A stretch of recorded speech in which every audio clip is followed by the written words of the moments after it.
Magandang hapon po sa inyo pong lahat. Ang ating pagbubulay-bulayan po ngayon ay matatagpuan sa 2 Kings chapter 2 verse 9 and 10. Ang wika po sa wikang Tagalog, humingi ka kung ano ang ibig mong gawin ko sa iyo bago ako kunin sa iyo.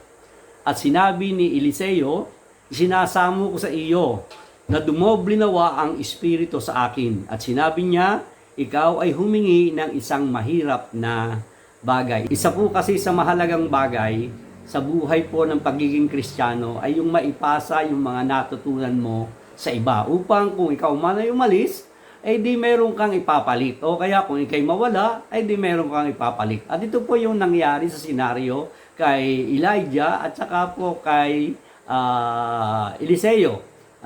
Si Elijah po kasi ay kukunin na ng Panginoon. Magtatapos na ang kanyang ministeryo. Pero kailangan pong hindi matapos ang ministeryo.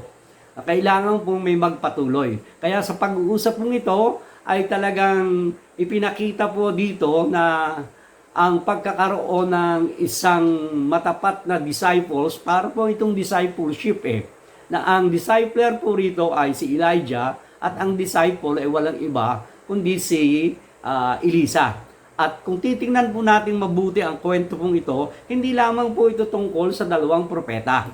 Ito po ay tungkol sa paggabay, ito po ay tungkol sa pagme-mentor, ito po ay patungkol po sa spiritual na pamana, at sa paghanda po ng susunod na saling lahi para po sa kaluwalhatian ng Diyos. Alam nyo, ang iglesia po ay isang lugar kung saan dapat nahuhubog po ang ibang mga tao upang maturuan ng mga bagay na dapat na itinuturo upang hindi po ito mawala. At sino po ang gagawa po noon? Di yung susunod na henerasyon. Lalo na po yung tinatawag na mga kabataan na hindi po lamang dapat sila manood ng mga manood lamang o talagang nakaupo lamang sa bahay-sambahan, nakikinig ng sermon. Dapat po sila isang araw o may pagkakataon na sila naman po ang mag-sermon, sila naman po ang mag-Bible study. Now, tingnan po natin mabuti itong buhay ni Elisa at saka po ni Elijah. Bago po kasi dumating ang eksena pong ito,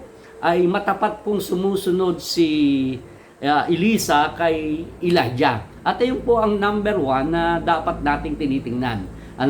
Talagang sumunod po siya, kasama ito sa paglalakad, kasama ni Elijah, si Elisa, sa pagkain, kasama sa mga gawain. So, natuto pong mabuti si Elisa kay Elijah sa magitan po ng pagsasama-sama po niya, pagiging close po niya. At kung titingnan po natin, bago pa nangyari itong mga bagay na ito, ay talagang sabi po ni Elijah, ay pupunta ako sa Bethel, ay kay maiwan na. Pero ang sabi po ni Elisa, abay hindi pwede. Hindi talaga pwede ako mapaiwan. Hanggat buhay ang Panginoon, sabi niya, hanggat buhay ka, ako'y hindi kita iiwan. Ito yung napakaganda, At ang sabi niya, sige, sa Bethel, nagpunta po sila, at dun sa Bethel ay umalis ka na, At ako'y pupunta sa Jericho. Ang sabi niya, ay buhay ang Panginoon, habang ikaw ay buhay pa, ay ako'y susunod sa iyo at hindi kita iiwan. Ay dilakad na naman po sila sa Jericho. Pagkatapos ng punta ng Jericho, ay sabi ni Elijah uli, ay ikay umalis na. Umalis na. At ako'y nakikipag-usap sa Panginoon at ako'y pupunta sa Jordan. Sabi niya, ay di buhay ang Panginoon. Hanggat ikaw ay buhay, hindi kita iiwan. Ganyan po ka-close si Elijah at saka po si Elisa. So, sa marami pong pagkakataon, ang leadership po ni Elijah ay halos na ipasa po niya dito kay Elisa. At gumugol ng panahon itong si Elisa para mangyari ang bagay na ito. Anong nangyayari po ito? May paghahanda pong nangyayari na kinakailangan. Kailangan po ng tiyaga, kailangan po ng relasyon, kailangan po ng pagtuturo, kailangan po ng pagsaway, at mabuting halimbawa. At ito yung ipinakita ni Elijah kay Elisa. Hindi lamang po dapat sa panahong ito may sermon na kailangan ng kabataan, kailangan din po talaga ng tinatawag na ehemplo. Kailangan nating nilang makita kung paano tayo nananalangin, paano tayo sumasamba, paano tayo nagiging example sa pagbabasa ng Biblia, paano manatiling tapat. Yan ang mahalaga na dapat matularan ng mga kabataan o kung sino mang pipiliin mo na iyong magiging parang Elisa. Kailangan meron pong commitment, meron pong paglilingkod at hindi lang basta-basta nakikinig ng salita ng Diyos, hindi lang basta umaattend, kundi talagang may desire siyang matuto. May desire siya na talagang may leadership desires po siya upang pangunahan ang tinatawag na kongregasyon o ibang mga tao. Sabi rin po ito ni Pablo dito kay Timoteo. Sabi sa Timoteo, 2 Timothy 2:2, at ang mga bagay na iyong narinig sa akin ay ipagkatiwala mo naman sa taong tapat. Ang ganda nito, So, hahanap ka ng taong tapat at minsan bihira na po ito. Kaya minsan hindi nagkakaroon ng tinatawag na multiplication of leaders. Pero kailangan maipasa. Kailangan naghahanap po tayo ng isang matuturuan, parang isang Timothy, para naman kay Elijah, isang Elisa, o kaya Titus po tayo sa tinuruan din ni Apostol Pablo. Pero dito kay Timoteo, ang wika po niya, ang mga bagay na inyong narinig sa akin. So, ibig sabihin, may naririnig sa iyo. At ang ibig din sabihin ito, nung narinig ito, ang ibig din sabihin ng salitang narinig, example. Ito yung naipakita ko sa iyo, ay ito naman din ang ipinagkatiwala mo sa mga taong tapat. Na ang ibig sabihin, ikaw Timoteo ay naturuan ko, pero yung lahat ng itinuro ko sa iyo, lahat ng example na natutunan mo sa akin, abay ipasa mo rin naman sa iba. Yun yung pangyayari sa buhay ni Elijah at saka ni Elisa. Na talagang aalis na kasi si Elisa, kukunin na ng Panginoon, at yun ang katapusan ng kanyang ministeryo, pero kailangang merong maiwan. Nang tanungin ni Elijah po si Elisa, ano ang nais mong gawin ko para sa iyo?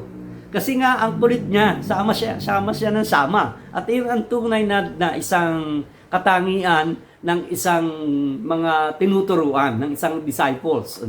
Sabi nga ay, ikaw ay discipler, dapat may disciple. Ikaw ay mentor, dapat may mentor, at dapat meron tong mentee. At ang mentee nito ay si Elisa. Kung titingnan po natin si Elisa, talagang ayaw niyang umalis. Lagi niyang gustong kasama itong si Elijah. At doon po nabubuo yung tinatawag na mentoring. Doon nabubuo yung tinatawag na discipleship. Doon nabubuo yung magandang relasyon, at kapag nagkaroon ng magandang relasyon, nagkakaroon po ng tinatawag na example o modeling. At yun po ang napakaganda, kaya naipapasa yung mga natutunan sa iba. Kaya dahil makulit itong si Elisa, ang sabi po niya, anong nais mong gawin ko para sa iyo? Ang kulit-kulit mo. Ang sabi po niya, hindi po niya hiningi. Anong hiningi niya? Hindi po niya hiningi ang kayamanan. Hindi po siya humingi ng kasikatan. Hindi pa siya humingi ng fame o pagiging popular. Ang hiningi niya ay dumobli-nawa ang iyong espiritu sa akin. Ang wika po ni Elijah, yung espiritong nasa iyo, kapangyarihang nasa iyo, dumobli-nawa sa akin. Ang ganda, hindi po siya nagyayabang noon o hindi po siya talagang parang ang yabang-yabang. Sa palagay ko, ako ay parang kung ikay nag-iisa, ang iyong kapangyarihan dapat ay dumobli sa akin. Hindi po ganon. With humility po ito. Na ang ibig sabihin, gusto lamang po niya na yung mga natutunan itong si Elijah ay tunay na magampanan po niya ng mas higit pa kaysa nagampanan ni nitong si Elijah. At ganoon din naman ang ating Panginoong Kristo. Ang sabi niya, higit pa rito ang magagawa nyo. Kasi bakit? Umalis din ang ating Panginoong Kristo. Pero nagbigay siya ng mga disciples at iyon yung tinuruan po niya. So, hinangad niya ang spiritual na kapangyarihan. Sa panahon po natin ngayon, marami po ang naghahangad dito. Posisyon, pero walang panalangin. Pero sa panahon po natin ngayon, maraming ang gusto ay titulo lamang. Pero wala naman pong paghahanda. Ngunit ang kinabukasan po ng iglesia ay nakasalalay po sa susunod na henerasyon. Kagaya po ng sabi ni Jose Rizal, ang pag-asa ng bayan ay ang kabataan. Ganun din naman po tayo. Pero ang pag-asa po natin talaga, siyempre ang ating Panginoong Jesucristo. Pero ang ating Panginoong Jesucristo, nagturo ng mga disciples, para ma-disciples naman yung ibang hindi pa nakakaalam ng kapangyarihan ng ating Panginoon at pagliligtas sa pamamagitan po niya. So, kailangan po nating may maturuan po tayo. Kagaya ng pagtuturo ni Elijah kay Elisa. Hanapin ang presensya ng Diyos, mahalin ang kabanalan, pahalagahan po ang panalangin. At yan ang natutunan ni Elisa kay Elijah. Hanapin ang kapangyarihan ng Espiritu Santo. Kasi yung iba, mahilig lamang po sa posisyon, mahilig lamang po minsang tumugtog, mahilig lamang po mag-sermon-sermon, mahilig lamang pong mag-exhort, pero yung pong kalaliman ng relasyon sa Diyos ay wala. Kaya yung kapangyarihan ng Espiritu ay hindi nagkakaroon ng epekto para sa buhay ng mga tao. So, alam po niyo ang henerasyon po ito, napaka-talented. Pero ang problema, kakaunti ang talagang maka-Diyos na karakter. Kaya nanganganib po tayo dito. Kaya tayo dapat magpasa ng spiritual leadership sa iba. Yan ang dapat po natin gawin. Yung may kapuspusan ng Espiritu Santo, nag-aaral talaga ng salita ng Diyos, at meron pong laging patuloy na nag-aaral, hindi lamang po pagbabasa, kundi patuloy na sumasama, halimbawa sa Bible study, sumasama sa paghayo, kasi doon natututo talaga kung paano talaga nagkakaroon ng tinatawag na disciples. Kaya sumagot po si Elijah. Ang sagot po ni Elijah ay sabi niya, ikaw ay humihingi, sa verse 10, ikaw ay humihingi ng isang mahirap na bagay. Now, bakit ito mahirap? Sapagkat ang spiritual na pamana po ay may kasamang pananagutan. May accountability and responsibility. Ang balabal po kasi rito ay sumasagisag sa tawag, calling, sakripisyo, pasanin at katapatan. Ang tanong, handa ka ba rito? Ito kasi ay paghahanda ng mga bagay sa susunod na henerasyon, hindi lamang po pagbibigay ng mikropono o posisyon, hindi lamang po pagsasabi, ikaw na ang susunod na leader dahil mawawala na ako. Ikaw na ang susunod na leader dahil ako ay lilipat na sa iba. Hindi po ganon. Ito po ay isang paghahanda sa kanila para sa spiritual na pakikipagbaka. At kung paano po yung mga mentor ay nakipagbaka, yun po ay matututunan nila. Ito po ay paghahanda para sa kanila na marunong dapat magtiis. At nakita po dapat kung kasama po tayo ng mga pastor, kung kasama po tayo ng ibang mga tao na nangangaral, kitang-kita po nila ang pagtitiis. Pero ang tanong, paano kaya nila natitiis yun? Makikita natin yon at maa-absorb natin yon kung tayo po ay isa sa katulad ni Elisa. Lagi po tayong sumama.